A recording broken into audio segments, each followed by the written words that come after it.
Relief, relief, relief. The Relief Podcast, brought to you by Real Estate Relief. Know the truth before you sell. Find us online at realestatelief.com. Now on to the show. Hello, today's episode on the Relief Podcast is Armando Soria, owner of the Soria Contracting and Solutions, also the host of the Ripple Podcast. Full of furniture, right? And everything was underwater. So I was just like, let's get it done, let's get it done, let's get it done, that kind of mode. And so the guys did the best they could. They grabbed all the furniture, moved it from one side to another and back and forth. And we're doing the dance with all the contents in the home. And they just had that tunnel vision, right? Because they just need to get the work done. They placed some items outside in a covered patio, and the customer was irate. She was extremely upset because those belongings were left outside. And she called us and was up in arms. And I ended up reaching out, going on site, walking her through the process and asking her what we could do. And turns out that the contractor that was coming in after us was going to need all the furniture moved out and stored for the duration of the reconstruction. So I offered to bring in the moving company, subcontracted them out, stored all their stuff here at my shop and that was the way that we appeased her. And that move out, it cost me what it cost me, but I could have been billed out for about $6,000 for that add-on service. But we ate it because, again, overcompensating for the mistake. But at the end of the day, when I looked into it, it was my fault for not recognizing the volume of furniture, for having my guys just kind of rush through it and all that. She was upset and was trying to yell at my guys, like, you left this outside. I said, ma'am, I'm really sorry, but I'm the one responsible. And most of the instances that we had, and again, I don't want to sound like I'm a wreck, but at the end of the day, you have to look at yourself first. And that's really been, I think it's built trust with my guys. So when something does come up, they're able to communicate those issues and hopefully avoid future problems. But I tell them, just as I hold them accountable to the core values and our standards, they have a right to hold me accountable to the same, because we're all under the same company tree. I'm an employee of this company, just as they are. And I think that helps, or at least it's helped in the past. No, I love that. You're so humbling yourself. Like, you run the show, but you're on the team. You're in the ground. You would move that furniture just as quickly as somebody else. Like, if you showed up to the work site after church in a suit, you'd probably still do some work. Like, Yeah. that kind of character is like, hey, if somebody needs a hand, I'm going to offer that hand. Tell me. I try to stay out of the field, and I'm working the system for that. But at the end of the day, this is your family's future, right? Yeah. I mean, and not only that, it's 6 other employees in their family's future, right? Yeah, exactly. And then as you grow, it's going to multiply, right? So then that moment where you're like, I don't feel like it. Boy, I just had a really long day. I deserve rest. That's all right. 3 a.m. another phone call came in. If I don't take it, they have more stress. And that's absolutely true. And that was one of the challenges that I had, trying to find that balance as well, because I don't want to burn my guys out. But at the same time, I don't want to burn them out by sending them out at 3 a.m, but this is how they're going to put food on the table too. It's like, I was guilty of that early on in the journey. I was kind of assuming things rather than communicating with the team. Turns out that my guys, they're all hungry. They're all ambitious. They all want the work. So if it's 2 a.m, it's 2 a.m, which blows my mind, and how fortunate I am, right, that they're so willing to do that. But from past experience or from working for other companies, that mentality, I don't want to get woken up. I don't want to go to work. I was afraid of them leaving because I'm so dependent on the team that I was actually holding them back, you know what I mean, by not accepting everything that was coming through the door. So that's been a challenge in itself. But again, I think the communication, the dialogue is what would help correct that. No, definitely. No, there's a lot of that. Again, not to say too much bad about unions, but I've hired people who would be laid off from unions. And let's say at 5:01, I want to bring a door inside. Hey, can you give me a hand bring that door inside? Hey, I'm off the clock. I'm like, I didn't say it at the time, but today I would say you're off the job. Unless somebody has a nagging back injury, and then we would adjust for that. Help me out, right? Yeah. Otherwise, I'm struggling by myself and paying everything and watching you just look at it. Absolutely. And I think that's where the discipline as a core value for us comes in, and it's doing what needs to be done because it has to get done. That's it. But it's a challenge, but it's one that, again, we sign up for, right? Oh yeah, absolutely. And then would your daughters want to like grow up and manage this business or get into the business? Is that It's something funny you that say that. I was talking to him. We went to a concert this weekend when I took him to go watch Taylor Swift. you did you enjoy it? I enjoyed watching them light up because this was their Oh, first concert and we were nosebleed sections, but those tickets are so expensive, right? But the minute she came on stage, they were screaming and it was pretty cool. It was very oh. enjoyable as a father. But I personally, I'm not a Swiftie, as they say. Hey, I know every room I go into, I'm trouble when I walk in. There you go.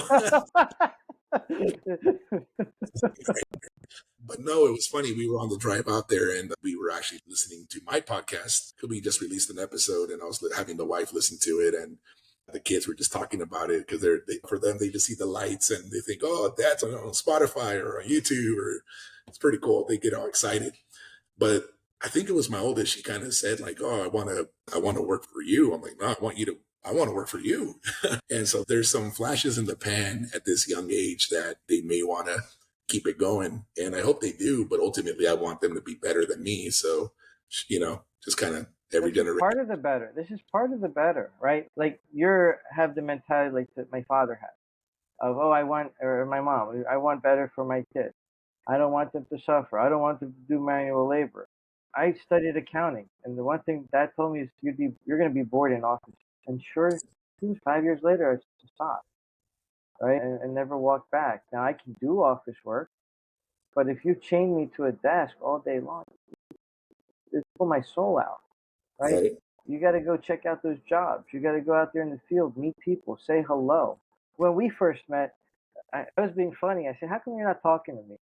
Uh, And you're funny. You told me I was intimidating. You know what's funny? Like yeah. for someone who's had so much low self worth, to be in that moment, I'm like, damn, I'm the big bad wolf.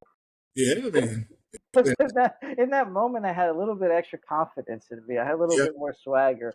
I had a 4 hour breakfast because we had this event in St. Louis where people gather, the business people from all over the country. And again, I didn't eat that much. I just talked all morning. And I was Yeah. in a rolling momentum, and you're on your way out. I'm like, who's this guy with his head down? And I'm like, you're just waking up, and you're there. Like, hey, what's going on? How come you don't talk to me? You look intimidating. I'm like, what? Yeah. It's funny because obviously from being part of the group, I seen your post and so forth and so on, maybe even liked and commented a couple, but I saw you at some of those events and I didn't go say hi because you got this big circle of people around you, shaking hands, kissing babies. Oh my gosh. That morning, man, that morning was just nuts. My buddy and I who went out with me, AD, we both slept through our alarm. We had a flight to catch. We're just throwing everything in our bags. We're trying to get out of there. And yeah, I was definitely still half asleep. And we came down and you're bright and sunny. And you're like, hey man, what's going on? I'm like, oh. Yeah. And not my proudest moment, not my proudest moment for No, it's sure. all good, man. You know what it is? Like there'd probably be another morning where the roles are reversed, and I think and I only highlight that because there's days where I don't want to like talk to anyone, and then but we push ourselves to do that. It's just a direction. It's just a perspective, right? No, absolutely, absolutely. And I think about that moment. I thought about that when we got on the plane. Once we made it through checkpoint and through the back way, and I'm like, oh man, that I was an asshole, man. I should have said hi. I should have been. You know what's funny? During that time in St. Louis, excuse me, that's when I was riding one of my biggest waves. I think I was like on day like 68 of 75 hard. Business is going great. I'm all filled with all this motivation and inspiration from the event. I mean, I was rocking and rolling, but I let that bad morning get the best of me because we were running late. I was just thinking about missing the flight and with all that kind of stuff.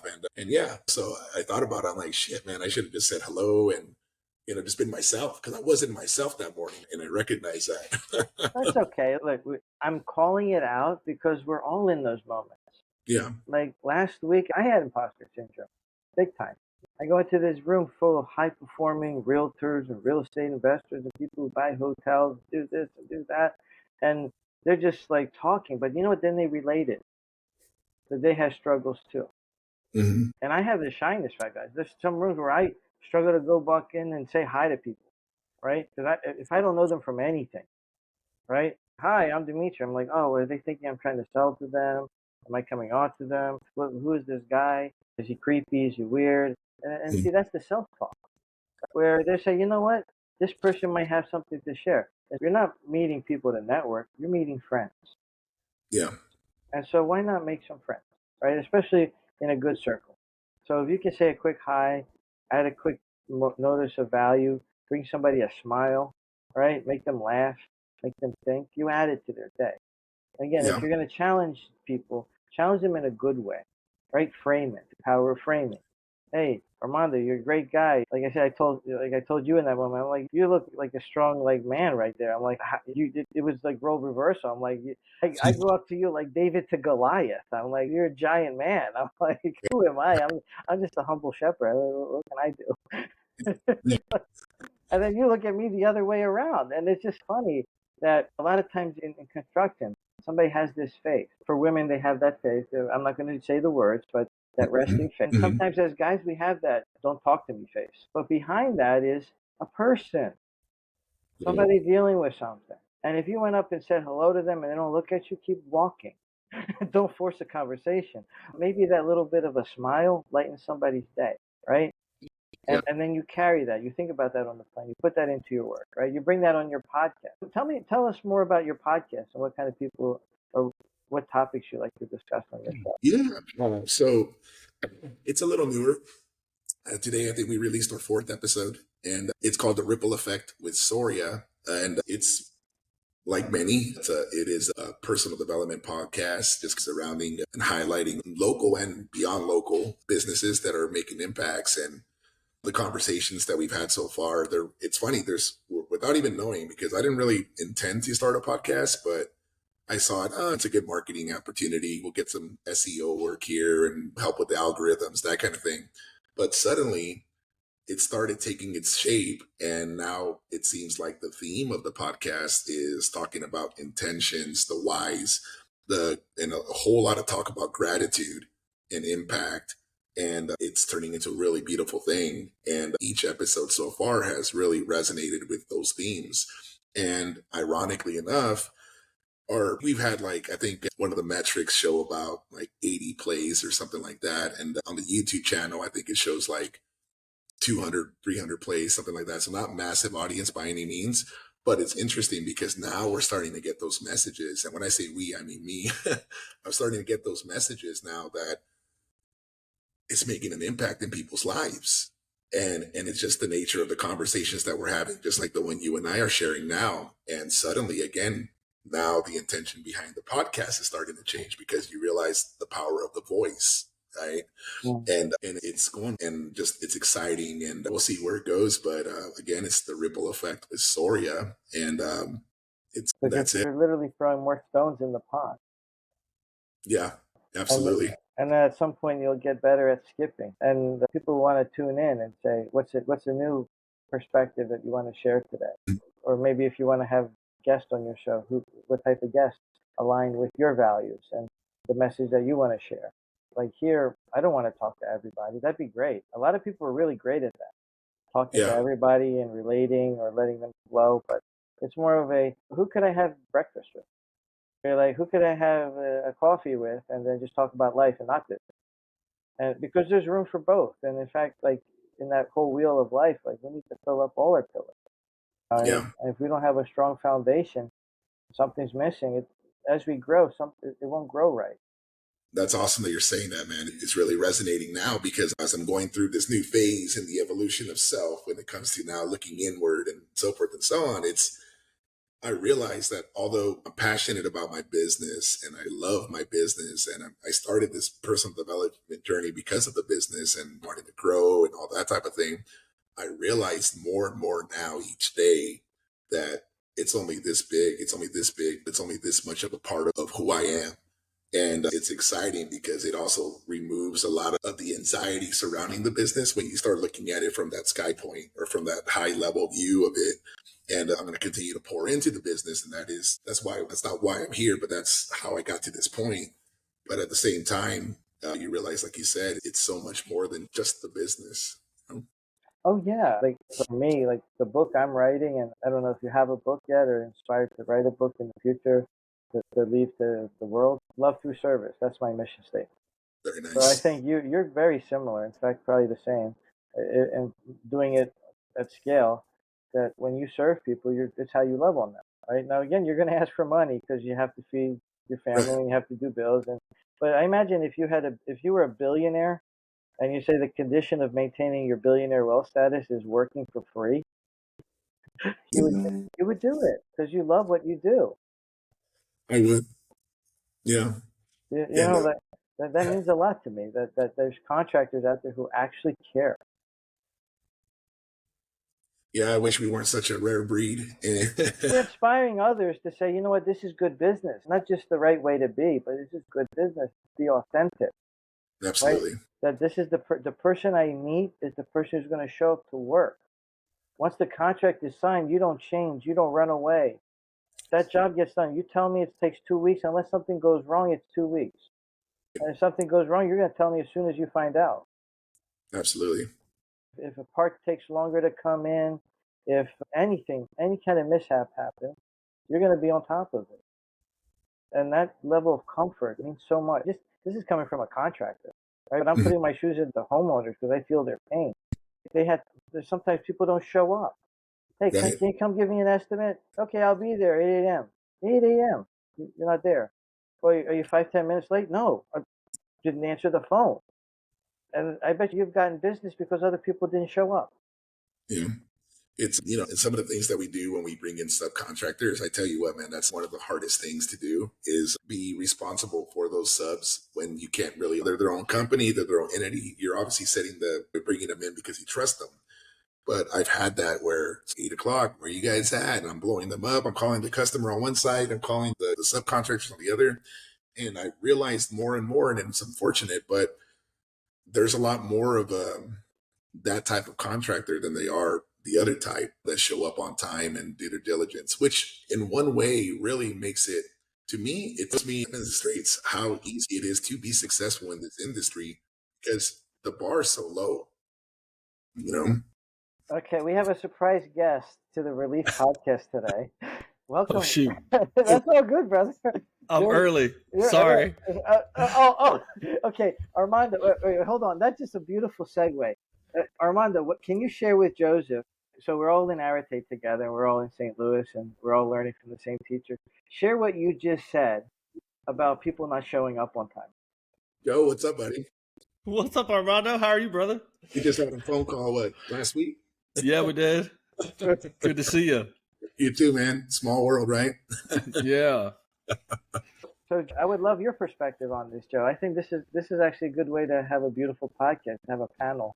And so share with us, like when you tell your client, hey, we're going to be there at 6 a.m., get the job done. You're there. What time are you there on the job site? 5:45. Okay. That's right. Yeah. If you're not early, you're late. That's right. Yep. That's how it goes. And then please continue. Yeah. That's just something that's been ingrained in me since I was young, man. If you're not early, if you're 15 minutes early, then you're on time. You know what I'm saying? And if you're anything later than 15 minutes, then you're late. You know what I'm saying? Be there on time in uniform, ready to go, so that when it actually starts, you're ready to go. You know what I'm saying? At the time where you said that you'd be there and start working, you're working. So Joe just jumped in the podcast. Share with us a little bit about you, your company, and what you stand for. My company is called JP Aerotechnics. We do business jet aviation maintenance. We primarily service business to business. So if you have a company that provides air taxi, jet charter, we provide specialized emergency maintenance for those companies anywhere in the country, anytime. And we basically just send out some really top-notch techs to get your aircraft troubleshot in a timely manner, get parts on order, get it resolved, get that thing back in the air, making money as fast as possible. Right. So that's what we do. That's what we specialize in. We're moving more into the owner operator space now. And so we're doing a lot of work with private owners and making sure that their flight departments are up and able to move and make sure that their aircraft are readily available when they need them. There's nothing worse than having an aircraft that's a giant paperweight sitting on the ramp that's not able to fly, right? You spend all this money to have an aircraft.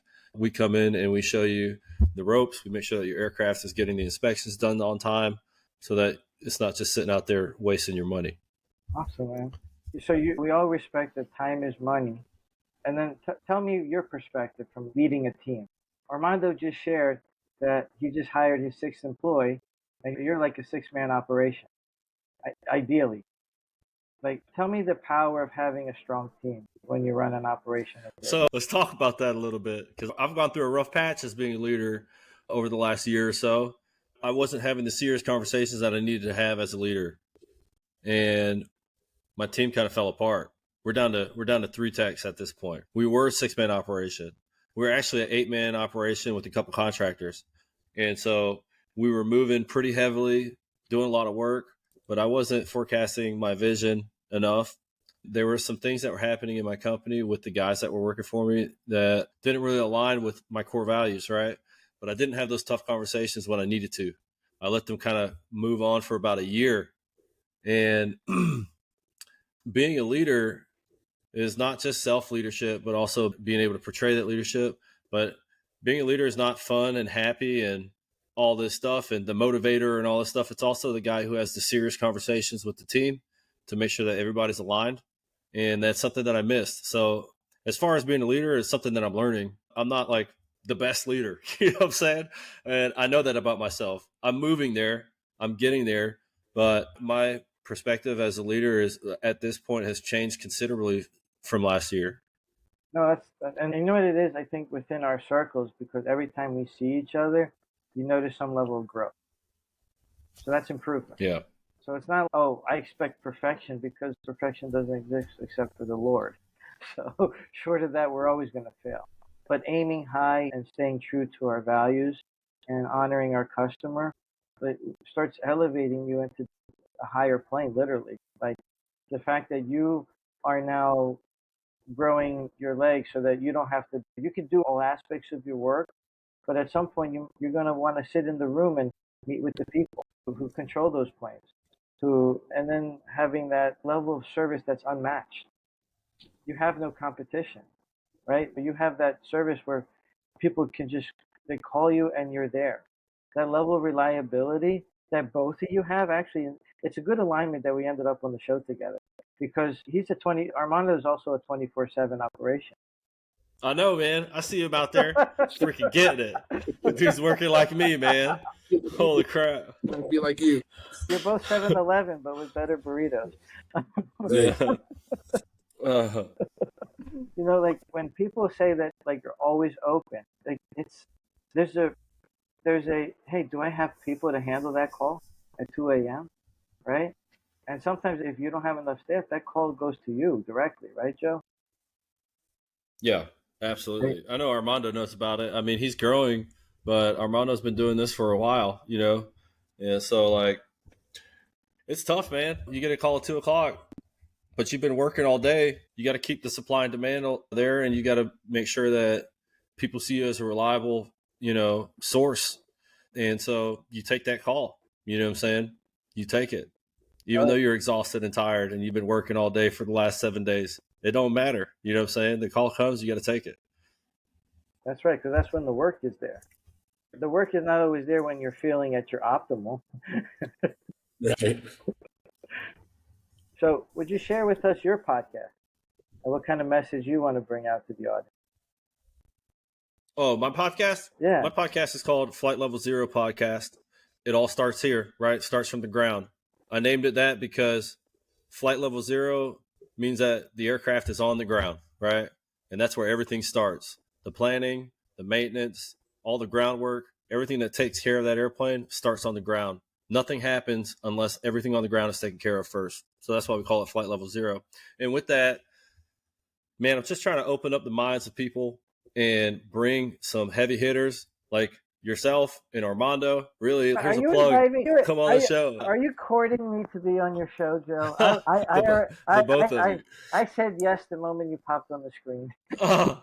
But, you know, it's about people who are out here, and we're talking about basic fundamentals of living a good life. All right. And then we sprinkle a little bit of aviation in there. You know what I'm saying?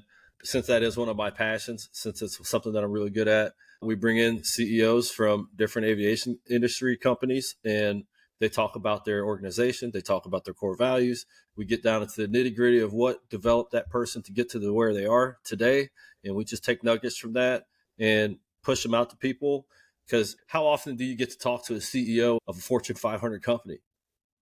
I don't, you know what I'm saying? And so like to have these guys come on the show and tell us their story, tell us where they're from, tell me what they did to get there, it's freaking phenomenal, right? I get to learn a lot and I get to spread that information out to people and they love to share. You know what I'm saying? It's one thing that I've learned is these guys come on and they're an open book. They tell us their whole story. They tell me what got them into the mindset of becoming this high achiever in the industry. That sharing the journey that others went through, some people think it's uneventful, their life's journey, but there's a lot of lessons in it that would help a lot of people. And then just to sprinkle in some aviation to this show, like what one plane did you enjoy servicing the most? Like that you say this is an easier plane to service, parts are readily available, and it performs well once I get back into working order. Well, there's different classes, right? I think my favorite aircraft right now is the Citation 560 XL. It's a smaller jet. It fits about 8 people. Tops, that's with no luggage, right? That's just 8 people getting on with the pen and pad. But you can fly pretty comfortably from here to Vegas, which I'm in Atlanta. You can fly from here to Vegas, stop and get some fuel, and keep on rolling to California if you need. But it's a mid-range aircraft. It's pretty small, and it's super simple to repair, super simple to maintain. A lot of people fly them. They're a workhorse. Now, if you ask me for my favorite jet class series, probably going to be around the Challenger 3500 series, 350s, freaking phenomenal jets if you're flying within the States. And then if you're going to go long range, you're going to have to get into a Global 6000, something like that. Those things really impress the crap out of me, in all honesty. Wow. What inspired you to work in aviation? I kind of fell into it, in all honesty. I didn't know much about aviation. I was a drug addicted teen, had no purpose in life other than to get high. And I went to a military boot camp to get my GED. And then I ended up joining the Army. And I joined the Army to be an infantry guy. I wanted to go like Rambo, be a hard ass, right? And my dad was like, nah, dude, you're going to go work on helicopters. And so that's really what swayed me into aviation. I did that for a couple of years, learned the maintenance side of it. And then I was voluntold to be a door gunner on Chinooks. And so right before we went to Afghanistan, I'm learning how to crew on a helicopter. And that's really where I fell in love with flying and aviation. I liked my job, but I really fell in love with my job when I was much more a part of it because I was actually flying around. I fell in love with it when I started flying. And now I'm hooked. I've been hooked since. Well, that's a different type of high. No, it's like a natural high. You built it. It's not artificial, and it's lasting. When like Armando, tell me about you restore people's homes. Somebody was in a really bad place, and then that journey where you're communicating with people every step of the way. You're keeping in touch with them about the progress of their project.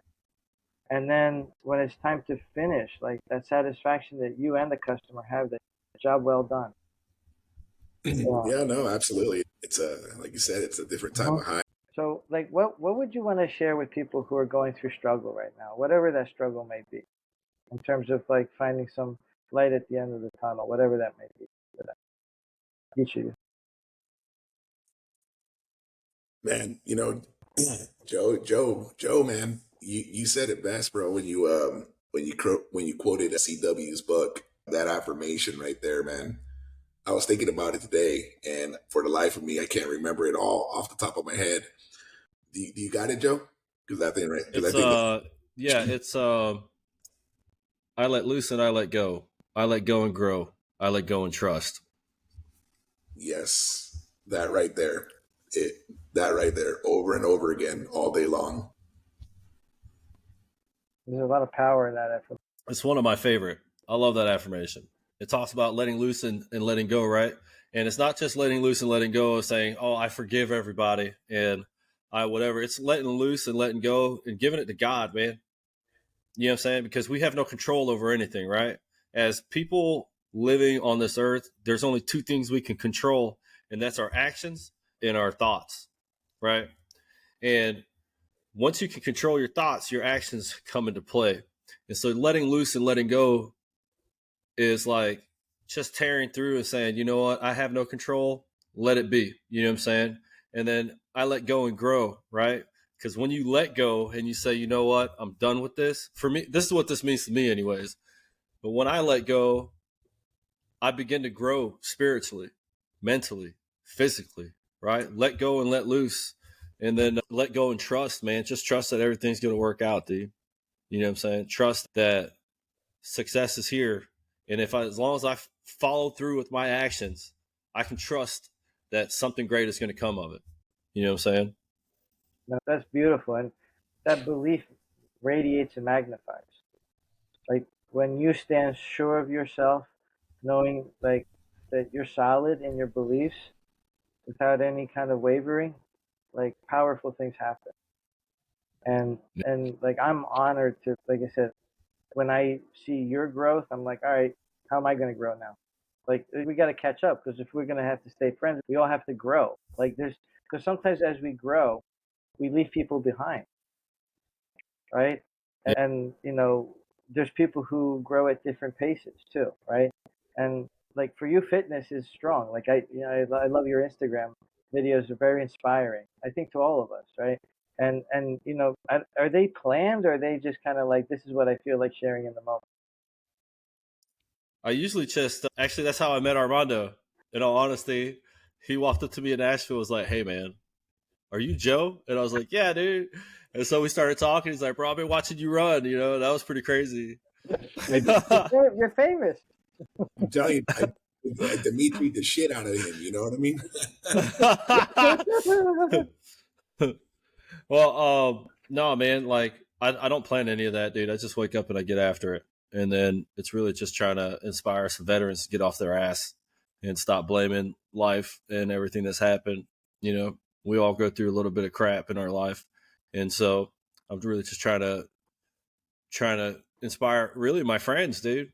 Friends that I was in the military with and stuff like that, trying to get them in and out, get them thinking like, if Joe can do it, then man, I can do it, just showing them what it looks like, bro. And all it takes is a little bit of effort.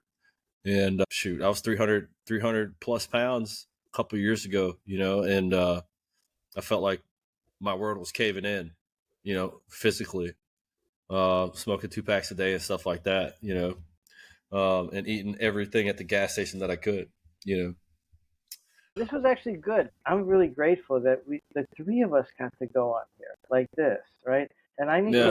and then in the future, I'll need to plan better so that we can like. But like the timing of today was just so beautiful, right? Like this is like coffee talk, right? And it's just like three guys getting together, chopping it up, sharing lessons, sharing wisdom. Armando, you got to go to the next thing, but thank you for being on the show, Armando. And thanks, Armando, for being on the Relief Podcast. I appreciate you, bud. I appreciate you. And I think one of the best surprises today was to go Joe hop on, man. That's good. I know. Good to see you, bro. So one last thing. Share your website and share your podcast one last time, Armando. Yeah, absolutely. You could catch me at Instagram. It's Soria, SORIA_Mondo. The business is Soria C&S for contracting and solutions. And the podcast is The Ripple Effect with Soria. And I appreciate you all, man. Appreciate you guys. Appreciate the opportunity. Later, guys. All right. Thanks, Armando. Have a great day, man. Later. Thanks for tuning in to another episode of the Relief Podcast. It's my sincere intention that you learn something or that you grew from our time together. And if you have ideas for future episodes of who you'd like to see on the show, please send us an email at freedom@realestaterelief.com. Thanks for tuning in. See you next time.